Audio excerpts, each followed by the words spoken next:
এমন দিন যেন কারো না আসে। দীর্ঘ 12 বছর পর বিদেশ থেকে দেশে এসেছি বিয়ে করার জন্য। বাস্তবে আমার পছন্দের কেউ না থাকায় ফ্যামিলি একটা সুন্দরী মেয়ের সাথে আমার বিয়ে ঠিক করে রাখছে আগে থেকেই। তাতে আমার কোনো আপত্তি ছিল না।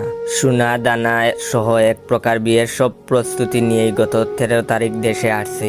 দেশে আসার পর দিন থেকেই দুই ফ্যামিলি বিয়ের আয়োজন করতে তাড়াহুড়া শুরু করে দিছে। এর মধ্যে আবার শ্বশুর বাড়ি থেকে আমাকে দাওয়াত দিছে বিয়ের আগে তাদের মেয়েকে একবার দেখে আসার জন্য।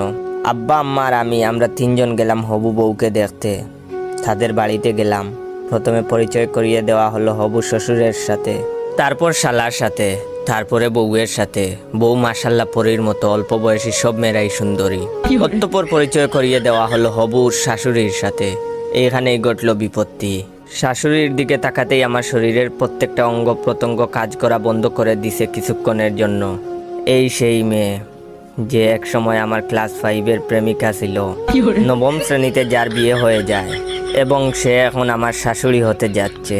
এখন আমার কি উচিত? বিয়েটা ভেঙে দেয়া, নাকি অতীত ভুলে গিয়ে প্রাক্তন প্রেমিকার মেয়েরে নিয়ে নতুন স্বপ্ন শুরু করব?